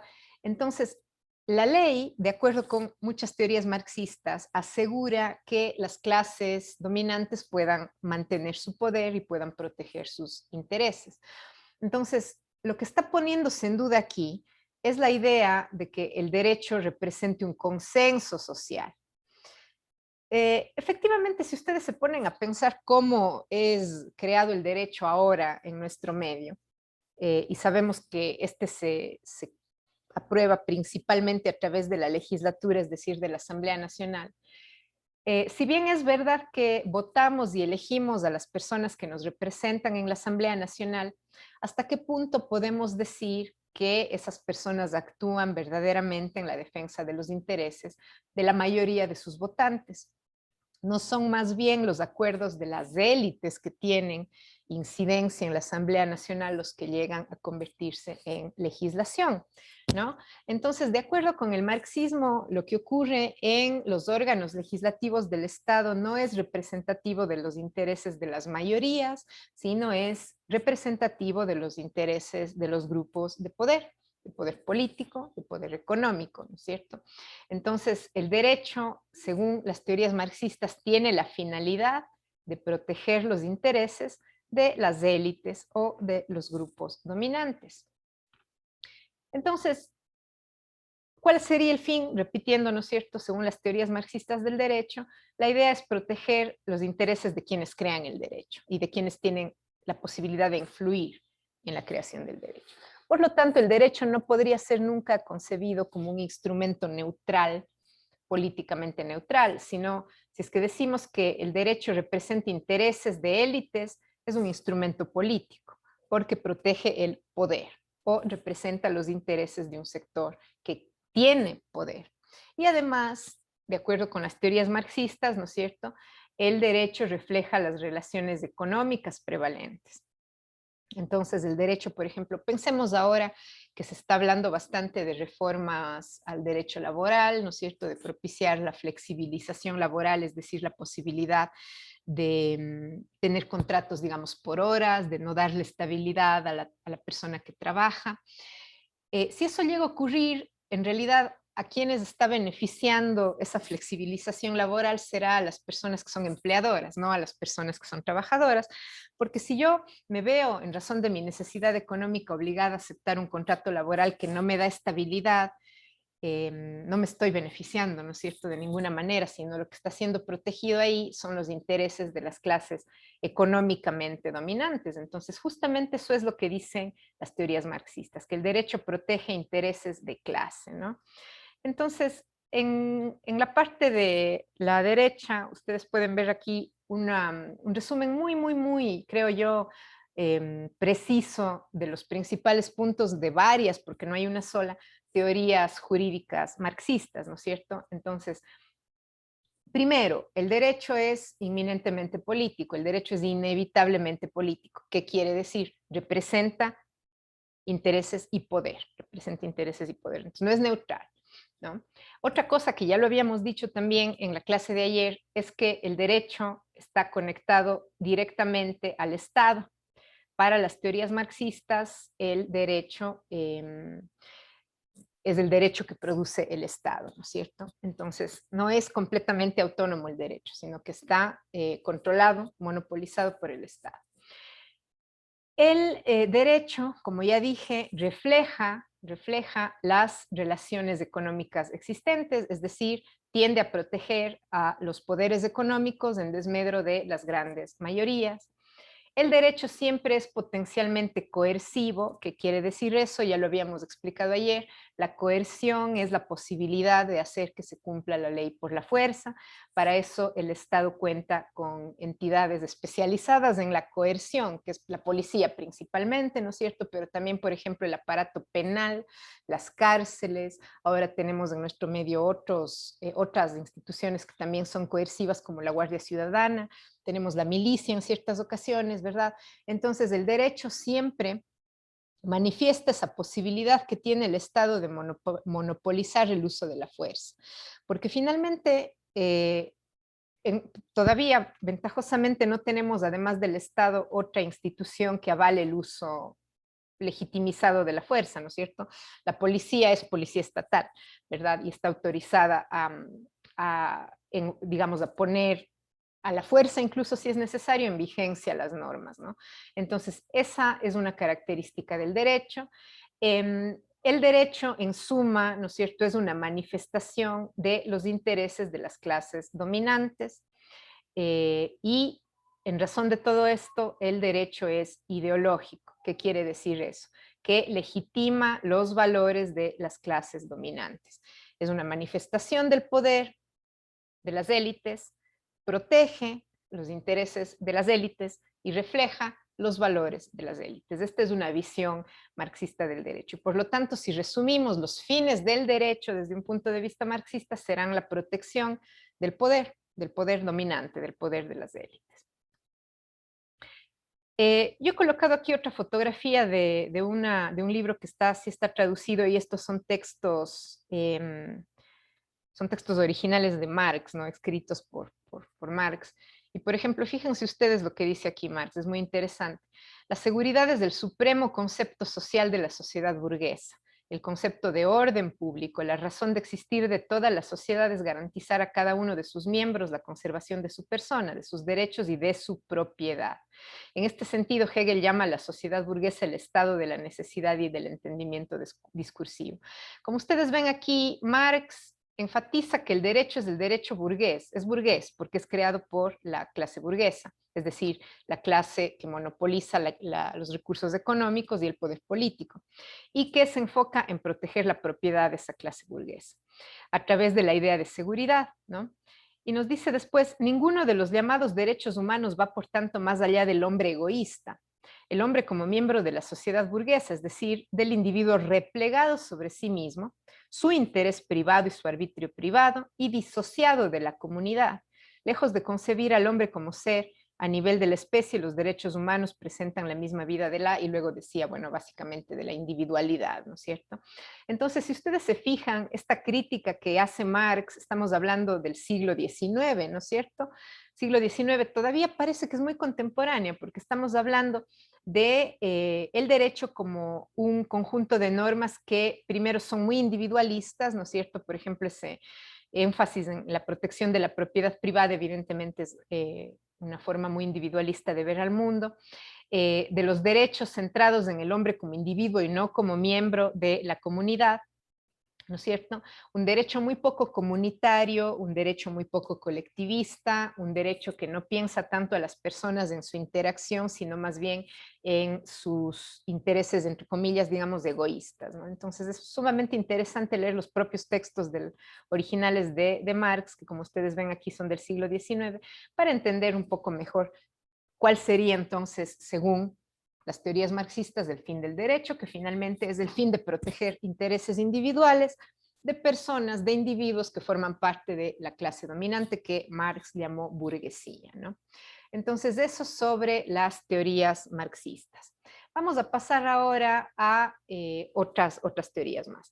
El derecho como instrumento de cohesión social. Esta es una teoría que está más asociada con el liberalismo político y que nos dice que el fin del derecho es mantener la paz, básicamente, ¿no? Mantener la unidad y el orden social, es decir, evitar el caos, básicamente, para poder resolver los intereses en conflicto, ¿no es cierto? Si es que hay intereses individuales protegidos por el derecho y estos chocan, el derecho debería poder resolverlos pacíficamente. Pero piensen bien, ¿no? ¿Será real que el derecho sirve para preservar el orden? Sobre todo si ponemos a consideración los hallazgos del artículo de Buccelli, ¿no es cierto?, en donde lo que el derecho está haciendo es producir caos, ¿no? Pero obviamente tenemos teorías que nos dicen que el fin del derecho sería propiciar la resolución pacífica de los conflictos. Y obviamente en democracia, es decir, sobreentendiendo que el derecho es creado por una legislatura que representa el consenso social. Entonces, estas son teorías sobre todo de orden liberal, ¿no? El liberalismo político, que es el que promueve la idea del individuo como un individuo con intereses particulares propios que defiende, principalmente la propiedad privada, un individuo que luego se relaciona con otros individuos y cede un poco de su libertad para crear ese orden jurídico que luego le va a poder permitir resolver de forma pacífica los conflictos, defender su propiedad, ¿no es cierto?, y tratar de minimizar la intervención del Estado, que son los principios del liberalismo. Pero como ustedes ven, esta idea de que el derecho es neutral es muy distinta a la idea del derecho como un instrumento ideológico político que promueven las teorías marxistas y que vimos hace un momento. Entonces, esta es una forma muy diferente, ¿verdad?, a la perspectiva marxista de entender al derecho, porque lo está presentando como un mecanismo para resolver pacíficamente los conflictos y para ordenar la sociedad. ¿Es así en la práctica? Justamente esa es la pregunta, pero ahí tienen ustedes una teoría también, la llamada teoría de la cohesión social. Otra idea que tenemos allí también es la idea del derecho como instrumento para el cambio social, ¿no? Existen grupos humanos que consideran que a través de las leyes se puede ejecutar una suerte de ingeniería social, es decir, que a través de las leyes podemos conseguir modificar el comportamiento de las personas. Y hasta cierto punto esto es algo que lo vemos muy frecuentemente en nuestro medio cuando frente a un conflicto social se propone la reforma legal como vía de solución, porque pensamos, y cabe preguntarse si esto es así en la práctica, que la legislación puede determinar el comportamiento humano. En mayor o menor medida podrá hacerlo. ¿Será que verdaderamente a través de las leyes podemos conseguir que los grupos humanos cambien su conducta, su forma de ser? Esa es una pregunta importante. Pero si es que el derecho efectivamente fuese un instrumento que puede propiciar el cambio de la conducta humana, entonces podría ser, ¿no es cierto?, un vehículo para el cambio social. Ahora, evidentemente, frente a la idea de que el derecho puede cambiar la conducta humana, tenemos oposición frente a esa idea, ¿no es cierto? Ustedes vieron ya que muchas veces cuando vemos al derecho en acción, nos damos cuenta de que no funciona para nada como se pensó que iba a funcionar, que no consigue esos objetivos de armonizar y de ordenar la convivencia, sino muchas veces incluso crea más desorden. Y precisamente, ¿no?, el enfoque sociológico sí nos ha mostrado que la capacidad transformadora del derecho es muy limitada. Es difícil ver que por el hecho de haberse creado una norma, sobre todo a corto plazo, las sociedades humanas cambien sus costumbres, su forma de ser, su forma de comportarse. Por vía de reforma legal, entonces, difícilmente se consigue reforma social, ¿no?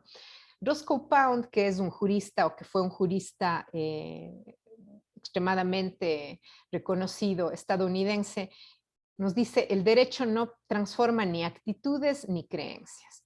Si es que yo soy, por ejemplo, una persona convencida de que el ser humano es fundamentalmente malo y siempre va a necesitar la amenaza del castigo para portarse bien, difícilmente el cambio en la legislación me va a hacer cambiar de opinión, ¿sí? Si es que mañana asomara una ley que prohíbe que los ecuatorianos y ecuatorianas crean en Dios, difícilmente eso va a causar que dejen de creer en Dios. A lo mucho causará que la gente tenga que esconder sus creencias, como ha sucedido en la historia cuando se ha prohibido o se ha perseguido, ¿no es cierto?, una forma de manifestación cultural. Pero ¿realmente puede el cambio legislativo cambiar la forma de pensar, las creencias, del fuero interno de la gente?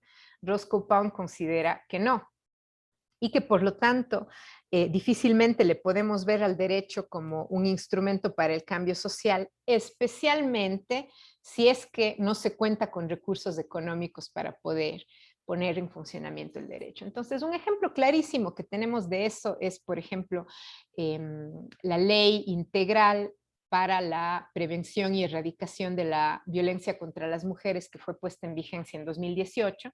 Y sin embargo, en 2020, el gobierno que en ese momento estaba en el poder disminuyó en más del 80% el presupuesto del Estado destinado a implementar esa ley. Estamos hablando alrededor de 4 millones de dólares menos para implementar esa ley.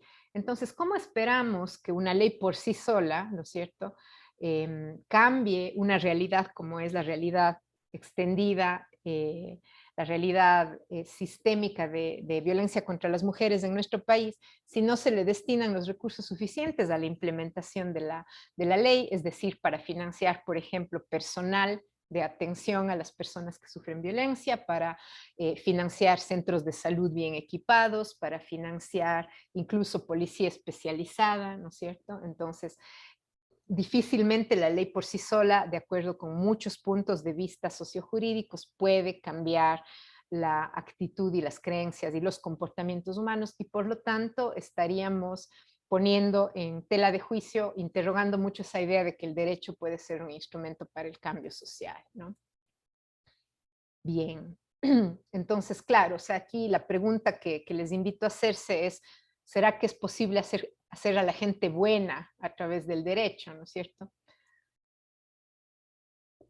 Y ahí, claro, no es una pregunta sencilla, es una pregunta que requiere una serie de consideraciones, pero desde los estudios sociojurídicos, por lo general, la respuesta va a ser que no. ¿Sí? No es a través de la norma únicamente, sobre todo en ausencia de recursos institucionales y económicos, que podemos lograr los cambios sociales. Y por último, vamos a aterrizar en una teoría acerca de los fines del derecho, el derecho como un sistema de símbolos. La finalidad del derecho sería, de acuerdo con estas teorías, crear una serie de discursos que proyectan la imagen de lo que la sociedad debería ser. Entonces, para algunos teóricos, el derecho tiene más funciones simbólicas que efectos reales, ¿no? Entonces, por ejemplo, si nosotros tenemos tipificado un delito, el delito de homicidio, por ejemplo, no es que se dejen de cometer homicidios, pero estamos lanzando un fuerte mensaje social a nivel simbólico de que el homicidio es una conducta indeseable, que la sociedad rechaza y que el Estado podría castigar. Y con eso, un poco, ¿no es cierto?, está reconociéndose esa enorme brecha que frecuentemente existe entre lo que el derecho dice y lo que efectivamente pasa, ¿no? Pero a pesar de eso, a pesar de que no siempre lo que ocurre en la vida real sea lo que está prescrito en las normas jurídicas, todavía existen sectores de los juristas, ¿no es cierto?, que consideran que esa función simbólica es muy importante porque nos permite, ¿no es cierto?, imaginarnos al menos que tenemos una sociedad unida, que tenemos una sociedad con unos valores más o menos uniformes, aunque en la vida real no sea así. Entonces, lo que estaría haciendo el derecho es cumplir la función de crear una narrativa por la cual somos personas más o menos parecidas, con los mismos valores, que condenamos o rechazamos los mismos tipos de conducta, ¿no es cierto? Entonces, por ejemplo, si tenemos un código penal que tipifica o describe cuáles son las conductas que se consideran crímenes o delitos. Puede ser que eso no evite que ocurran los delitos, pero en cambio el Código Penal cumple la función simbólica de decir que todos los ciudadanos de esta comunidad rechazamos esas conductas que se consideran delito en el Código Penal. Entonces, evidentemente, esta es una teoría sobre el derecho más como un discurso, más como una herramienta para proyectar lo que sería una sociedad deseable, más que como algo que verdaderamente modifica o le da forma a las interacciones sociales, ¿no? Entonces, el derecho vendría a ser como parte de nuestra conciencia colectiva de ciudadanas y ciudadanos que creemos, por ejemplo, en los valores que consagra la Constitución. Por ejemplo, la Constitución dice que el Estado ecuatoriano es un Estado social de derechos y justicia, que la principal finalidad del Estado es proteger los derechos humanos de las personas, y esos mensajes que lanza la Constitución a nivel simbólico tienen importancia incluso si no se cumplen en la realidad. Es lo que nos dicen las teorías que consideran que el fin del derecho es, ¿no es cierto?, facilitar la unidad y la conciencia colectiva de las personas, más allá de su cumplimiento o no en la realidad material. Y claro, esta idea de que el derecho tiene una importante función simbólica creo que es difícil de rechazar, efectivamente, ¿no? Lo que el derecho permite y prohíbe desempeña un papel importante en nuestra conciencia de cómo pensamos que es nuestra composición social. Pero frente a eso sí hay una serie de limitaciones a esa idea del derecho como nuestra conciencia colectiva. ¿Por qué? Primero porque ni siquiera las personas que estudiamos el derecho conocemos completamente todo el ordenamiento jurídico ecuatoriano, ¿no es cierto? Con mayor razón, las personas que no estudian, no se especializan en derecho, no son profesionales del derecho, van a conocer menos todavía de lo que es el ordenamiento jurídico como para decir, eso es lo que me identifica como ecuatoriano o ecuatoriana, ¿no es cierto? Piensen ustedes mismas, ¿qué es lo que les hace ser ecuatorianas? ¿La Constitución o más bien se identifican con otros aspectos? Si es que acaso creemos que existe algo así como una identidad ecuatoriana, sobre todo hablando de un mundo tan globalizado como el nuestro, en el que nuestras manifestaciones culturales cada vez están más condicionadas por lo que vemos a nivel mundial, a través de las redes sociales, a través de cualquier medio de comunicación, que por el derecho, ¿no es cierto? Entonces, quizá esa función simbólica del derecho que pudo haber tenido una importancia más evidente en algún momento, podríamos pensarlo que poniéndolo ya en el contexto contemporáneo, en las formas como nos comunicamos y cómo entendemos nuestra identidad, quizá no es tan fuerte, ¿no? Esa función simbólica del derecho. Entonces, lo que hemos hecho es presentar algunas ideas sobre los fines del derecho sin querer decir que haya ninguna teoría mejor que otra. Todas tienen sus limitaciones, todas tienen sus puntos que podemos rescatar como importantes, ¿no es cierto? Pero lo que sí ha sido un poco el mensaje que estamos dando ya más ampliamente con este módulo que se llama Bases Sociales del Derecho, es la idea de que si no observamos el funcionamiento de la sociedad, en la realidad difícilmente vamos a poder entender el origen, los fines, la validez del derecho, ¿sí? Para poder hacernos una mejor idea de cuáles son los fines que está cumpliendo el derecho, cuáles son los objetivos que realmente está encarnando. No vamos a poder lograr eso únicamente leyendo la ley, leyendo las normas, sino que tenemos que observar también de forma empírica, o sea, acudiendo a la experiencia real de lo que ocurre en los escenarios de la vida colectiva, qué es lo que el derecho está haciendo, qué papel está desempeñando. Entonces, esa es un poco, digamos, la narrativa que estamos promoviendo más desde este módulo. Entonces voy a utilizar estos últimos minutitos que nos quedan para recapitular un poco lo que hemos dicho y para explicar también muy rápidamente cómo vamos a proceder mañana, porque mañana nuestra sesión es exclusivamente para responder preguntas, para aclarar cualquier duda que puedan tener. Entonces, hoy hemos hablado, ¿no es cierto?, de las teorías sobre el origen y la validez del derecho, las tradicionales, es decir, positivismo y naturalismo, y una corriente más sociológica que critica a estas dos, ¿no? Hemos hablado también de los fines del derecho, y para eso hemos presentado algunas teorías, teoría marxista, es decir, del derecho como instrumento para proteger intereses de clase. Hemos hablado del derecho como instrumento para la cohesión social, que esa es una teoría muy liberal también. Hemos visto la idea del derecho como motor del cambio social, que sería una idea más bien del derecho como instrumento para modificar la conducta, muy cuestionada, evidentemente, y hemos hablado del derecho como más bien como un instrumento simbólico que genera una suerte de conciencia colectiva, igual, ¿no es cierto?, sus, con sus cuestionamientos. Todas las teorías tienen siempre cuestionamientos. Lo que vamos a hacer mañana entonces es, iniciamos igual puntualmente, yo les voy a pedir a las personas que tengan preparadas preguntas, que necesiten hacer consultas, que vayan utilizando el comando de levantar la mano. Y en el orden que vayan apareciendo las personas que levanten la mano, voy a irles dando la palabra y activando los micrófonos para que puedan intervenir. No lo vamos a hacer a través del chat porque a mí me resulta muy difícil darle seguimiento al chat. Siempre aparecen allí un montón de textos y no los puedo leer fácilmente, entonces más bien les voy a escuchar, ¿no? Todas las sesiones que tenemos están quedando grabadas.